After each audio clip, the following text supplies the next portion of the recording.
బొగ్గు లేదు, డీజిల్ లేదు, పొగ లేదు. అయినా గంటకు 110 కిలోమీటర్ల వేగంతో దూసుకువెళ్లే రైలు నీటి ఆవిరిని మాత్రమే విడుదల చేస్తూ పర్యావరణానికి ఎలాంటి హాని చేయకుండా ప్రయాణించే భారత తొలి హైడ్రోజన్ రైలు ఇప్పుడు సిద్ధమైంది. ఈ రైలు ఎలా పనిచేస్తోంది, దీని ప్రత్యేకతలు ఏంటి తెలుసుకుందాం. భారత రైల్వే చరిత్రలో మరో కీలక ఘట్టం నమోదు కానుంది. దేశంలోని తొలి హైడ్రోజన్ ఆధారిత రైలు నమో గ్రీన్ రైలును ప్రధాని నరేంద్ర మోదీ ప్రారంభించనున్నారు. ఈ రైలు మొదటి దశలో హర్యానాలోని జింద్ సోనిపట్ మార్గంలో ప్రయాణికులకు సేవలు అందించనుంది. ఈ రైలు సాధారణంగా డీజిల్ ఇంజిన్తో కాదు, హైడ్రోజన్ ఫ్యూయల్ సెల్ టెక్నాలజీతో పనిచేస్తోంది. హైడ్రోజన్ గాలిలోని ఆక్సిజన్తో రసాయనిక చర్య జరగడంతో విద్యుత్ ఉత్పత్తి అవుతుంది. అదే విద్యుత్తో రైలు నడుస్తోంది. ఈ ప్రక్రియలో కార్బన్ డయాక్సైడ్, నల్ల పొగ లేదా కాలుష్య వాయువులు విడుదల కావు.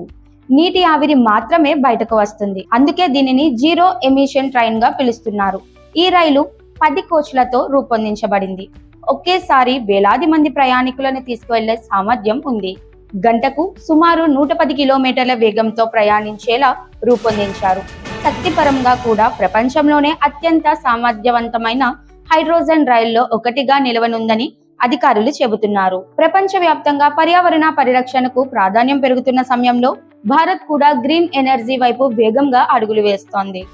ఈ హైడ్రోజన్ రైలు విజయవంతమైతే భవిష్యత్తులో దేశవ్యాప్తంగా మరిన్ని హైడ్రోజన్ రైళ్లు అందుబాటులోకి వచ్చే అవకాశం ఉంది.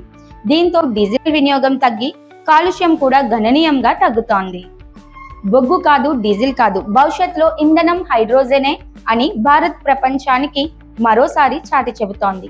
ఈ హైడ్రోజన్ రైలుపై మీ అభిప్రాయం ఏంటి? కామెంట్ లో తెలియజేయండి. ఇలాంటి తాజా తెలుగు న్యూస్ అప్డేట్స్ కోసం RZTV7 న్యూస్ ను సబ్స్క్రైబ్ చేయండి. వీడియోను లైక్ చేసి షేర్ చేయడం మర్చిపోవద్దు.